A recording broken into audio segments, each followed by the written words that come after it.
Hello નમસ્કાર મિત્રો, દરેકનું હાર્દિક સ્વાગત છે મિત્રો। ધોરણ 10 વિષય સામાજિક વિજ્ઞાન મિત્રો નવી સ્વાધ્યાયન પોથી પ્રમાણે આપણે પાઠ નંબર 15 આર્થિક વિકાસ સંપૂર્ણ સોલ્યુશન કરીશું। તે પહેલાં ચેનલમાં નવા છો તો ફટાફટ ચેનલને સબસ્ક્રાઇબ કરી લેશો। તો મિત્રો શરૂ કરીએ વિભાગ એ થી। સૌપ્રથમ આપ્યા છે જોડકા, જેમાં પહેલું સેવા ક્ષેત્ર। તો આપણે મિત્રો સામે જે છે એરો કરતા જઈએ તો કે આવશે ઓપ્શન એ એટલે કે વ્યાપાર અને શિક્ષણ। ત્યારબાદ પ્રાથમિક ક્ષેત્ર તો આવશે ઓપ્શન સી પશુપાલન મત્સ્ય ઉદ્યોગ। સમાજવાદી પદ્ધતિ તો આવશે ચીન અને રશિયાની અંદર છે। બજાર પદ્ધતિ તો આવશે અમેરિકા અને જાપાન। અને મિશ્ર અર્થતંત્ર તો મિત્રો આપણા ભારત અને ફ્રાન્સની અંદર થશે। ત્યારબાદ આગળ જોડકા નંબર 2 છે ઉત્પાદનમાં ઉપયોગી માનવ સર્જિત સાધનો તો આવશે ઓપ્શન સી મૂડી। ત્યારબાદ આગળ ઉત્પાદનનું કુદરતી સાધન તો આવશે મિત્રો જમીન। ત્યારબાદ ઉત્પાદનના સાધનોનું સંયોજન તો ઓપ્શન ઈ નિયોજક। ત્યારબાદ મરઘા બતકા ઉછેર તો એ પ્રાથમિક ક્ષેત્રની જે છે પ્રવૃત્તિ કહેવાશે। અને ઉત્પાદનનું સજીવ સાધન તો આવશે શ્રમ। મિત્રો આ જે આપણને જોડકા આપેલા છે એ એક એક ગુણના પ્રશ્ન રૂપે પણ પૂછાતા હોય છે। ત્યારબાદ ખરા ખોટા છે। પહેલું, આર્થિક વિકાસ એ કોઈપણ દેશની રાષ્ટ્રીય આવકમાં થતો સતત વધારો દર્શાવે છે, સાચું। 2, તમારી માતા તમારો ઉછેર કરે છે એ આર્થિક પ્રવૃત્તિ છે તો એ ખોટું। ત્યારબાદ 3, ભૌતિક વળતરની અપેક્ષાએ કરવામાં આવતું શારીરિક કે માનસિક કાર્યને શ્રમ કહેવાય, સાચું। 4, બજાર પદ્ધતિના પ્રભાવોથી પ્રેરાઈને અમેરિકામાં સમાજવાદી પદ્ધતિ વિકાસ પામી છે, ખોટું।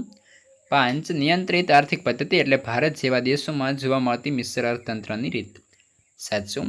અને 6, તમે ધોરણ 12 પાસ કરી સીએ બનવા માંગો છો તો તમે ભારતીય અર્થકારણના માધ્યમિક ક્ષેત્રમાં કામ કરતા થશો તો ખોટું। આગળ વધીએ। 7, વિકાસશીલ દેશોમાં વિદેશ વેપારની શરતો પ્રતિકૂળ રહેવાથી દેશ ઉપર વિદેશી દેવું સતત વધતું જાય છે, સાચું। આગળ જોઈએ જેની અંદર યોગ્ય વિકલ્પ પસંદ કરી ખાલી જગ્યા પૂરવાની થશે।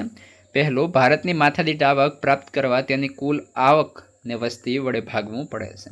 2, કારીગર દ્વારા કરવામાં આવતી પ્રવૃત્તિએ તો કે મિત્રો આર્થિક પ્રવૃત્તિ કહેવાય। 3, વિકાસશીલ દેશોમાં રોજગારી તેમજ રાષ્ટ્રીય આવકમાં પ્રાથમિક ક્ષેત્રનો ફાળો સૌથી વધુ હોય છે। અને 4, બજાર પદ્ધતિ એ મુક્ત અર્થતંત્ર છે।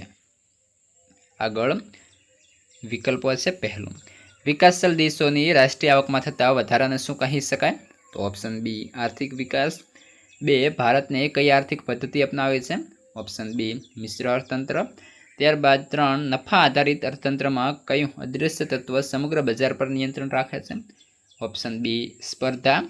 4, શ્રમિકોએ તેઓની ક્ષમતા મુજબ વેતન આપી કામ લેતી પદ્ધતિ કઈ છે ઓપ્શન બી બજાર પદ્ધતિ।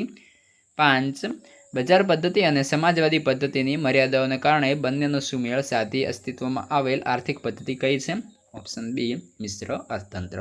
મિત્રો આ વિડીયો નીચે જોશો હોય એટલે તમને કોમેન્ટનું ઓપ્શન આવશે, એને થોડું સ્વાઇપ કરશો તો તમને આ રીતે હાઇપનું ઓપ્શન જોવા મળશે। તેના પર મિત્રો સિમ્પલી ક્લિક કરી અને વિડીયોને હાઇપ આપી દેવાની છે। અહીં તમારે જે છે મિત્રો એક વખત સરસ મજાનું ટચ કરી દેવાનું છે। ત્યારબાદ આગળ ઈ છે જેની અંદર 1-2 વાક્યમાં ઉત્તર આપવાનો થશે। પહેલો પ્રશ્ન, રાષ્ટ્રીય આવક એટલે શું તો કે રાષ્ટ્રીય આવક એટલે કોઈ એક નાણાકીય વર્ષ દરમિયાન દેશમાં ઉત્પાદિત થયેલી તમામ વસ્તુઓ અને સેવાઓનું કુલ નાણાકીય મૂલ્ય।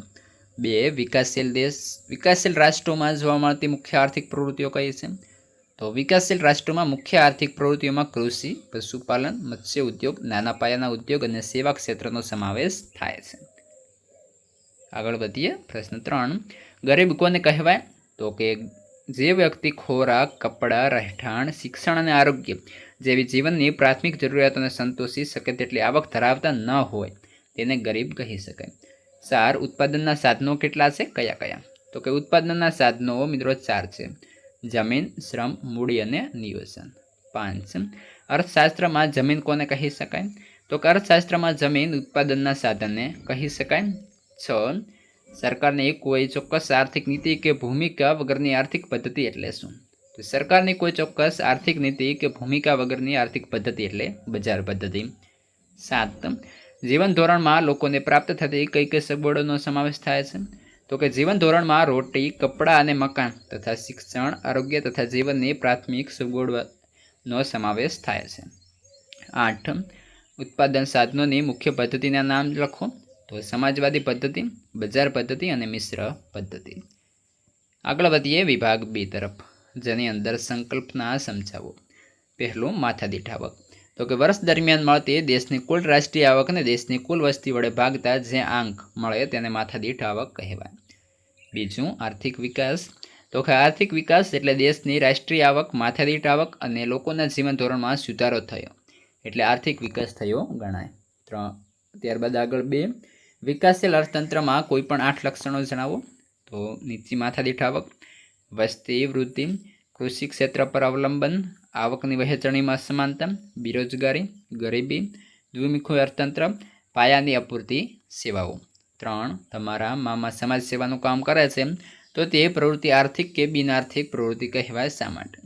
તો કે મામા સમાજ સેવાનું કાર્ય કોઈ હેતુ આવક મેળવવાના વગર કરે છે, માટે આ પ્રવૃત્તિને બિનઆર્થિક પ્રવૃત્તિ કહી શકાય અથવા ગણી શકાય. આગળ પ્રશ્ન 4, જરૂરિયાતોની પસંદગી કેમ કરવી પડે છે? તો કે માનવીની જરૂરિયાતો અમર્યાદિત અને અસંખ્ય હોય છે, જ્યારે આ જરૂરિયાતો પૂરી કરવા ઉત્પાદનના સાધનો મર્યાદિત છે. આથી જે જરૂરિયાત અગત્યની હોય તેને પહેલાં સંતોષવી પડે છે. પ્રશ્ન 5, આર્થિક પ્રવૃત્તિ એટલે શું?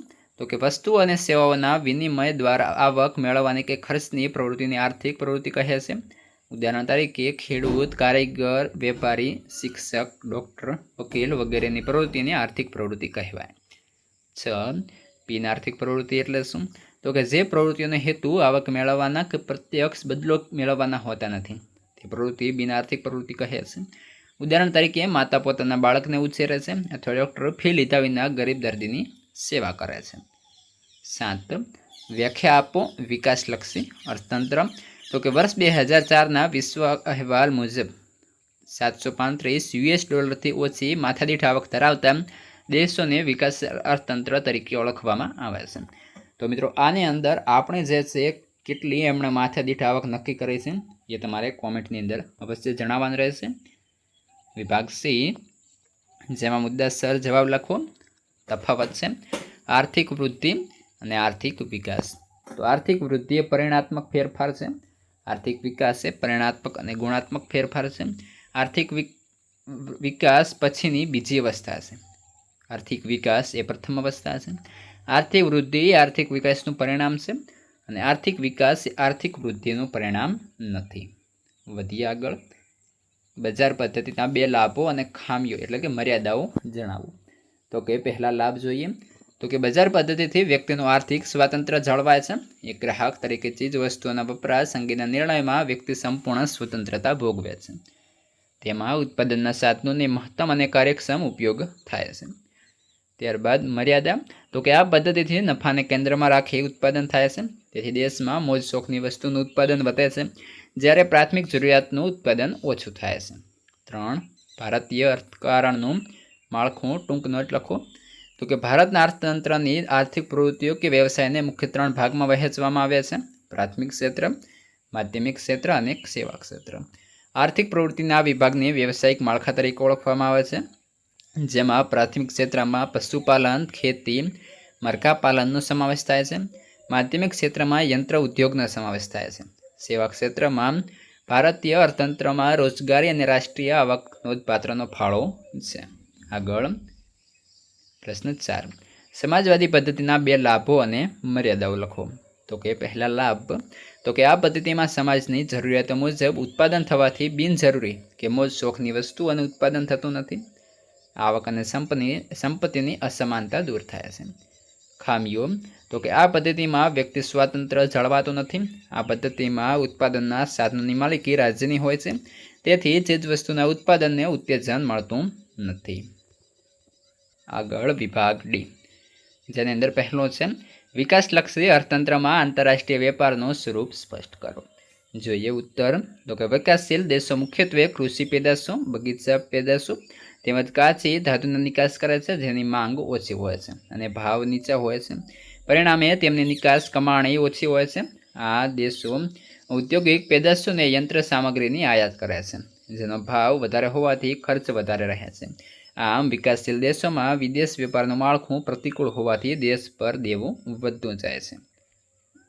આગળ પ્રશ્ન 2, સમાજવાદી પદ્ધતિ વિશે સવિસ્તર નોંધ લખો. તો કે સમાજવાદી પદ્ધતિમાં ઉત્પાદનના સાધનોની માલિકી રાજ્યની હોય છે. તેમાં બધા જ આર્થિક નિર્ણયો રાજ્યતંત્ર દ્વારા લેવામાં આવે છે. આ પદ્ધતિ આર્થિક પ્રવૃત્તિઓના કેન્દ્રમાં નફો નહીં પરંતુ સમાજ કલ્યાણ હોય છે. તેમાં શ્રમિકને કામના બદલે વેતન આપવામાં આવે છે. તેમાં આર્થિક વ્યક્તિને આર્થિક સ્વાતંત્ર્ય અને અંગત પસંદગીનું સ્વાતંત્ર્ય હોતું નથી.